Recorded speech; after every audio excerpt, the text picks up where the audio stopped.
And President Trump expressing support for U.S. dock workers ahead of a potential strike next month. Cheryl Casoni with the latest now. Cheryl. We're tracking the story this morning, Maria, for you. There's growing concern that East and Gulf Coast dock workers could go on strike January 15th. That is 5 days before President-elect Trump is inaugurated. That's when their current labor contract ends.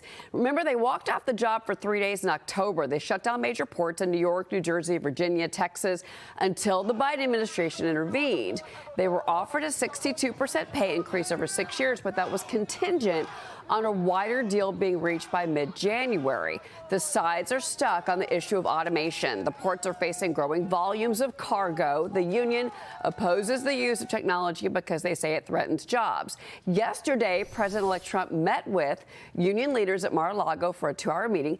After that meeting, Trump posted this on Truth Social, quote, "There's been a lot of discussion having to do with automation on U.S. docks. The amount of money saved is nowhere near the distress, hurt, and harm it causes for American workers. In this case, our longshoremen. Foreign companies have made a fortune in the U.S. by giving them access to our markets. They shouldn't be looking for every last penny, knowing how many families are being hurt." So ILA President Harold Daggett he said this after he met with President Trump. He said he totally understands the threat that automation and semi-automation has in destroying jobs and families. He stood up for us in his strong statement against the foreign-owned ocean carriers pushing automation on American ports and then taking their billion-dollar profits back home with them. Daggett also shared that the workers' concern is really over America's national security. They say it's threatened from cyber attacks on automated equipment from China and other adversaries. An issue President Trump indicates was of great concern to him and his advisors. Now, during that meeting, Maria, Trump also called the head of the U.S. Maritime Alliance, apparently from Dennis Daggett's phone, and said, quote, "I want you to make the best deal with my friends and no Americans out of work because of foreign companies." For their part, the U.S. Maritime Association is meeting with the Trump transition team, but it's not clear which of the advisors from Trump are going to be there. They released a statement saying this: "The contract goes beyond our ports. It's about supporting American consumers, giving American businesses access to the global marketplace, farmers, manufacturers, small businesses, innovative startups looking for new markets to sell their products. We need modern technology that is proven to improve worker safety, boost port efficiency, increase capacity, and strengthen our supply chains," Maria. So a lot of moving parts in this story that's really been happening very fast overnight. Caroline, your reaction?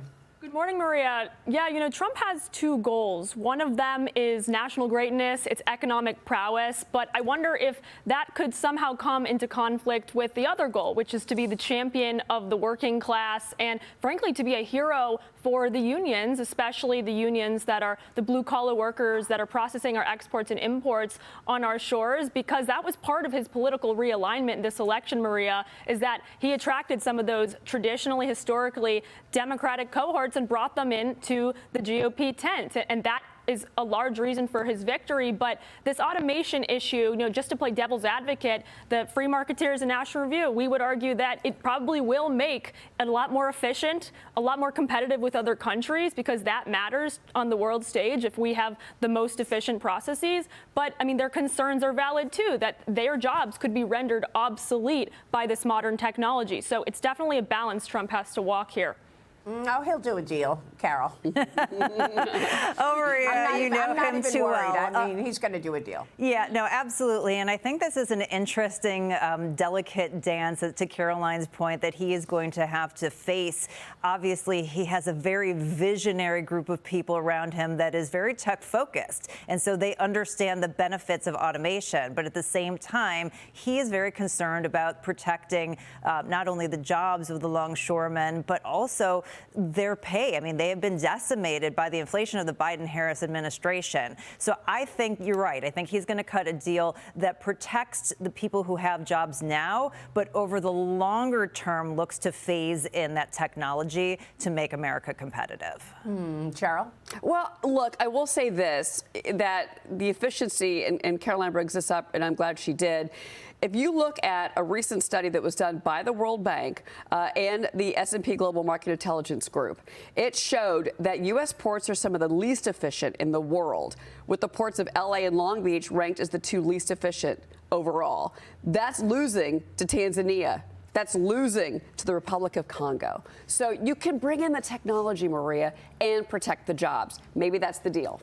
All right. We are just getting started this morning. We'll keep a watch on that.